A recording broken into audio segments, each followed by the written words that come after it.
There she is. Old big one. The 4501 with the Southern Railway Ps-4 3-chime whistle. Attention museum guests. The Missionary Ridge Local is now arriving. We invite you onto the platform to watch the arrival, but for your safety, please remain off all tracks and behind all yellow lines. If you have small children, please take them by the hand at this time.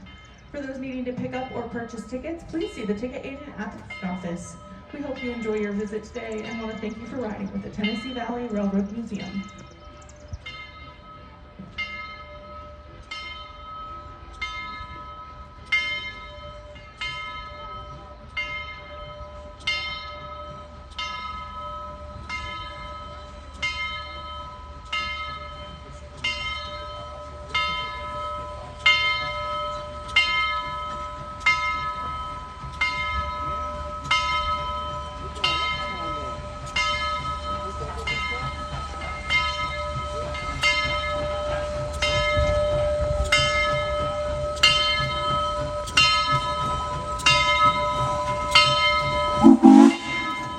What a whistle!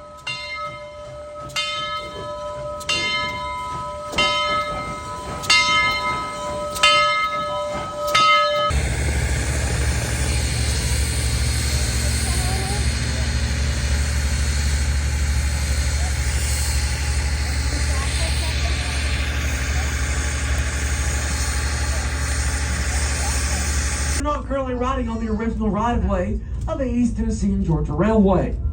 Now, the original right-of-way would have lied just to the left of our train now, today marked by a gravel road. Now, the line was elevated to its current height and position in the early decades of the 20th century, due to numerous occasions of flooding. Now, as an example of that flooding, in just a few moments to the left of our train, you will see a sign. To the right of that sign will be a tree with a yellow line painted on it. Now, that yellow line will represent the high water mark of the Great Flood of 1867. Now, at 9 feet above the track, it explains why the line would have to be elevated. Folks, we're now crossing over our first bridge over South Chickamauga Creek. In the waters below today, you may spot some turtles, river otters, or geese.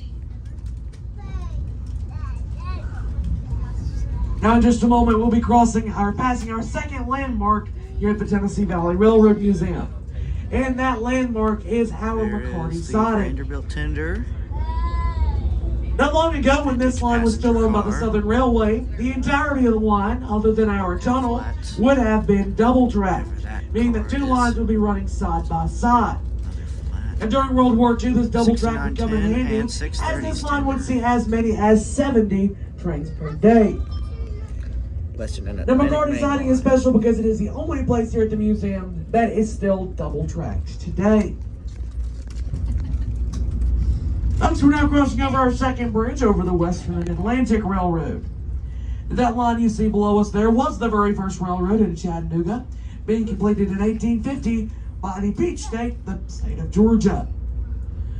Now, the state of Georgia still owns the Western and Atlantic subdivision today, although it is currently leased out to the CSX Corporation. Riding in the rear car of our train, the car which I'm speaking from, here riding in Richmond, Fredericksburg, and Potomac Railroad, number 857. And the 857 year was built in 1947 by the Bud Company for the Richmond, Fredericksburg, and Potomac Railroad. Now, if you're riding in the center car of our train, that's the adjustable window car, you're riding in Southern Railway number 1000. 1000, that adjustable window car, was built in 1925 by the Baldwin Company for the Southern Railway. And then finally, if you're riding in the first car of our train, that's the car with those closed windows and gray seats. You are riding in Central of Georgia Railway number 906. And the 906 there in the center was built in 1924 by the Pullman Company for the Central of Georgia Railroad. Now, the 906 is unique among our collection, as well as being unique among preserved rail cars in the United States, as the 906 is one of the last operational passenger cars with its Jim Crow era dividing wall still in place. Now, the first car up there, the 906, does have that gray wall in the center of the car. If you're in the 906 at this time, I invite you to take a look towards the center. That wall, like I said, would have been used as a dividing wall during the Jim Crow era for segregational purposes. Now, the wall would have been deemed useless by the Civil Rights Act of 1965. And like I said, it's one of the last cars in operation in the United States to still have that wall in place. It's also the wall when I was 8 years old.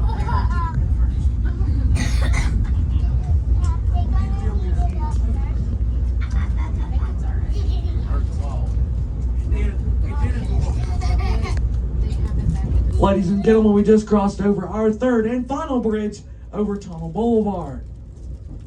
Now, crossing over Tunnel Boulevard means that we are making our climb up the steepest portion of our railroad. This portion of the line, climbing Missionary Ridge, has a grade of 1.5 to 2%. Now, instead of climbing to go over this ridge, we are climbing to go through it, through the Missionary Ridge Tunnel, also known as the Whiteside Tunnel. This tunnel is 986 feet long, almost the length of 3 football fields. Now, it was completed in 1858, dedicated in 1859, and was excavated entirely by pick and shovel, as dynamite was not invented until 1867. So, ladies and gentlemen, in theory, I guess you could say this tunnel's construction would go off without a bang. This tunnel here is the reason that the line would eventually be abandoned by the Southern Railway. After World War II, the railway's equipment was becoming much too large to fit through a pre-Civil War era tunnel. Therefore, a new line would be constructed to bypass Missionary Ridge altogether. Now, folks, if you have a flashlight app on your cell phone, I do encourage you to have those out at this time, up against your windows, to illuminate the tunnel walls as we pass through them. That's the whistle. It's not very loud. Hear that whistle sound?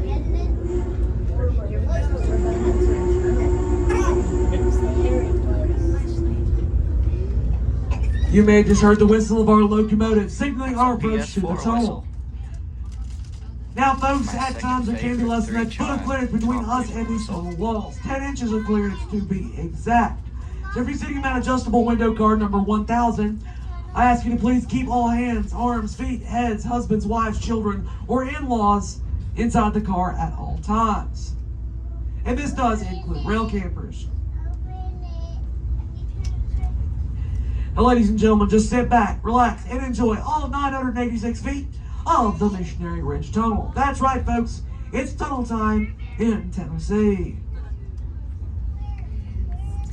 Looks like it's time for tunnel time in Tennessee.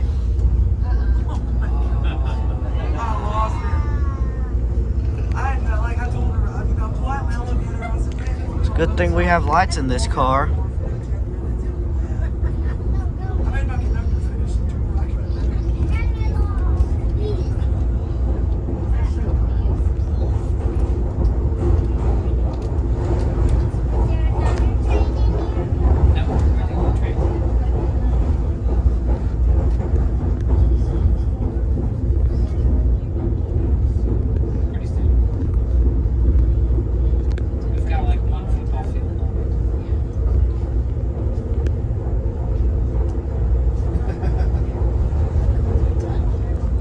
We are out of it.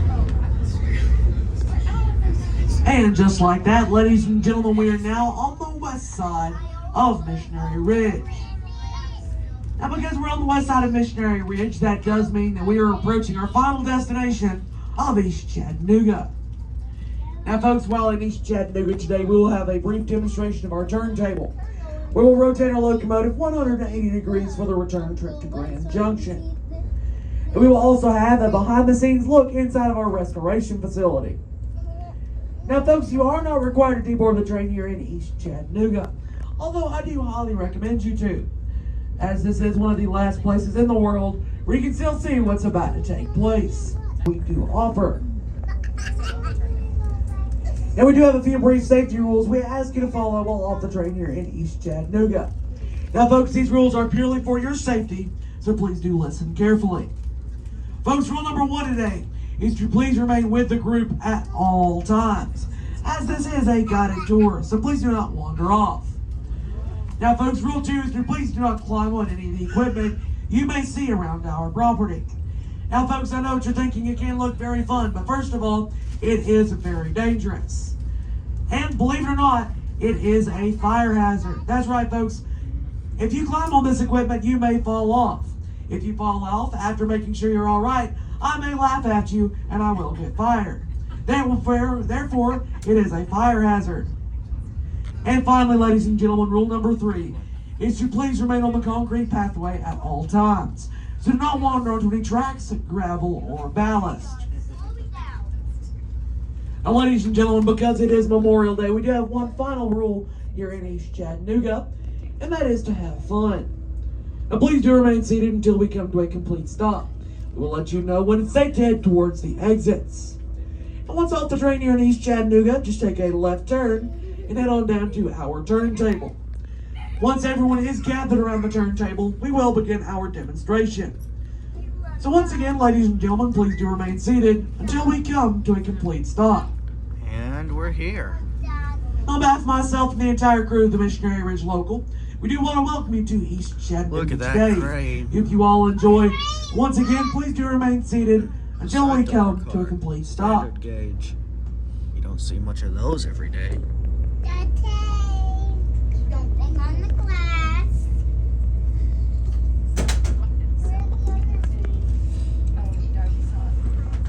Welcome to East Chattanooga, everybody. Happy to have you all today. Am I having a good time? Great time. Welcome to East Chattanooga. East Chattanooga, everybody.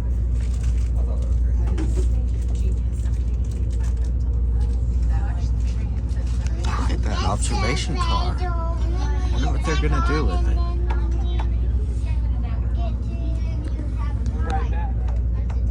There's 6:30. Looks like she's seen better days. Without her headlight and bell, she looks European.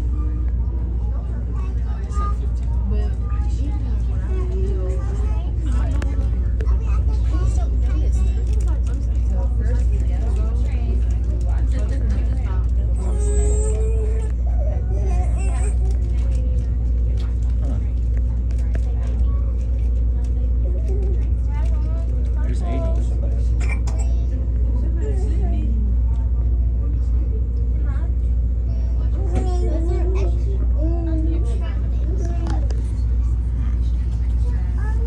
6:30 looks like she's seen better days.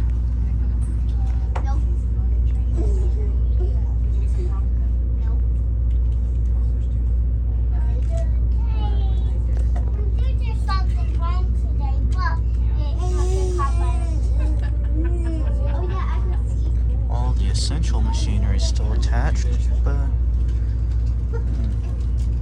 headlight, bell, it's all gone.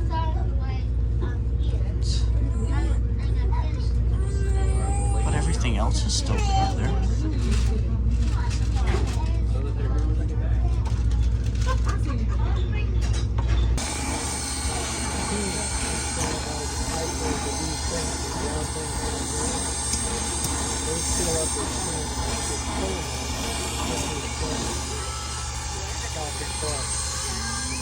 Alrighty, ladies and gentlemen, welcome to East Chattanooga.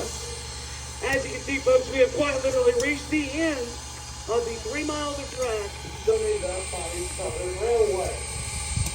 Now, ladies and gentlemen, we do have 2 options from this point.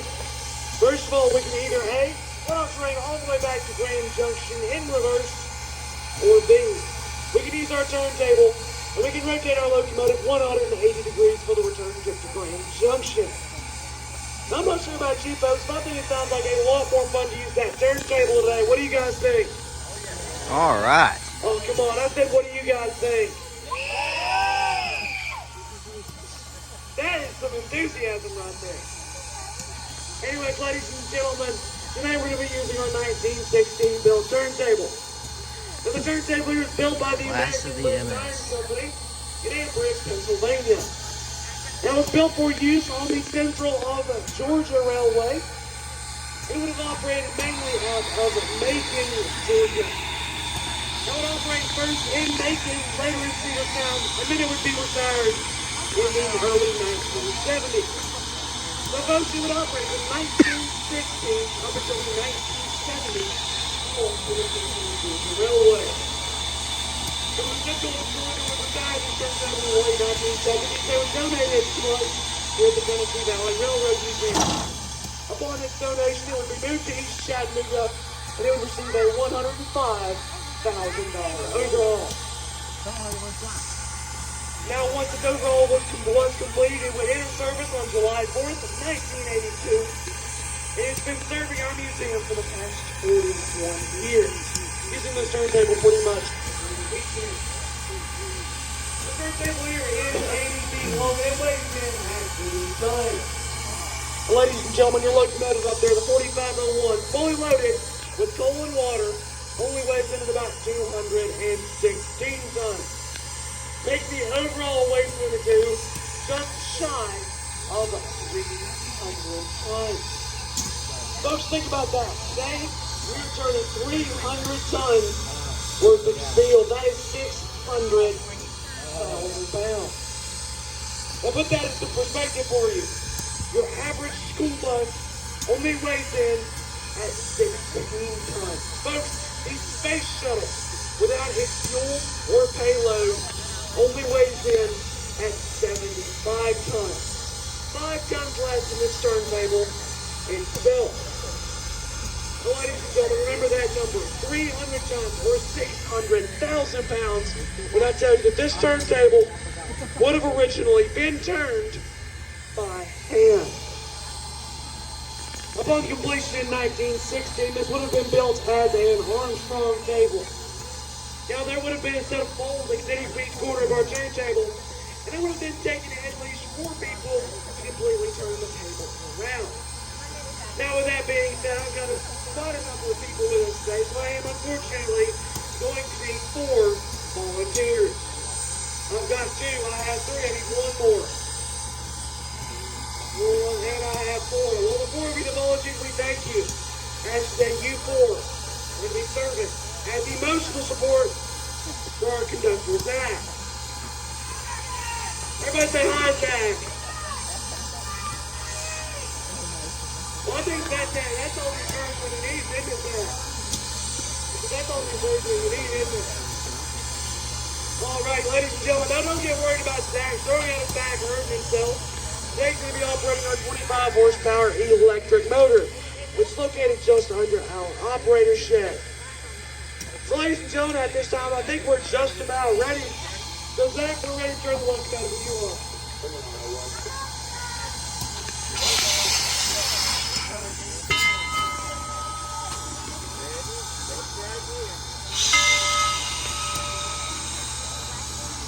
So ladies and gentlemen, today we're going to be using an 80-foot turntable to turn an 83-foot locomotive. That's right, folks, the 4501 is actually 3 feet longer than the turntable itself. Now folks, most of that 3-foot overhang is on the front side of our locomotive, but the front end, that'll be coming right in front of you all. So because of this overhang, I do ask everyone to please take big. There's 2 big steps behind that painted yellow line. Once again, please do take 2 big steps behind that painted yellow line. Now because of the L1 signs, we got it perfectly spotted on our turntable. So everybody watch very, very carefully as we spot the locomotive.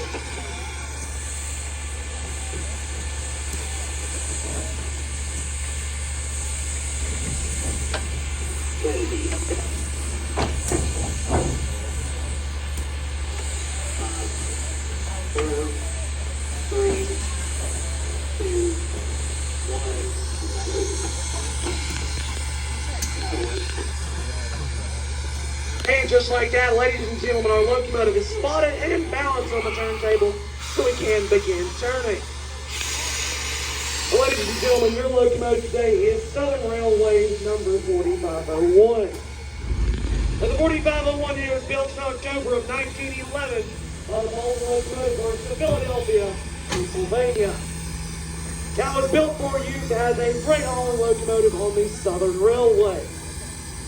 Now, it began its operations on the Southern Railway in 1912, based out of Bull Gap, Tennessee, running on the Cincinnati, New Orleans, and Texas Pacific subsidiary of the Southern Railway. And this locomotive would serve the Southern Railway up until 1948, when it would be replaced by a diesel electric locomotive. The diesel electrics were cheaper and more efficient, therefore it was a no-brainer for the Southern Railway to convert. Now, in 1948, folks, this locomotive would be sold to the Kentucky and Tennessee Railway, based out of Stearns, Kentucky. This locomotive would operate as a coal hauling locomotive from 1948 up until 1964. Folks, once again in 1964, this locomotive would be replaced by a diesel locomotive. Now, in 1964, something special would happen. Instead of being sold for scrap like many other locomotives in this class, this would be sold to an individual. This locomotive will be sold to Mr. Paul Merriman with the Tennessee Valley Railroad Museum. And folks, since 1964, this locomotive has been a property of our collection. I'm very proud to tell you today that this locomotive has spent more time in preservation than it did in great service.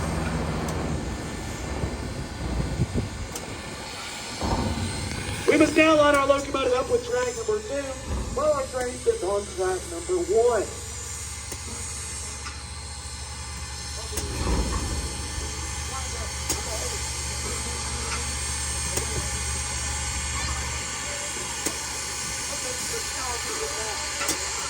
Like I was saying, ladies and gentlemen, we now line our locomotive up with track 2 while the train sits on track number 1. That is going to perform what's known as a runaround. The 4501 comes to a pass now a train and then through a switch. The locomotive will then reverse back through that switch, line for track number 1, and we'll recouple to the end of our train. So we'll look the front, in on the back, and vice versa. Now, ladies and gentlemen, now we'll just conclude our turntable demonstration. I'm going to bring down the one for our crew today, folks. As you get another without them. Listen to that. Southern Ps-4 bottom lever whistle. To our restoration facility. If you now wish to visit the restoration facility, you are more than welcome to reboard the train or visit the depot at this time.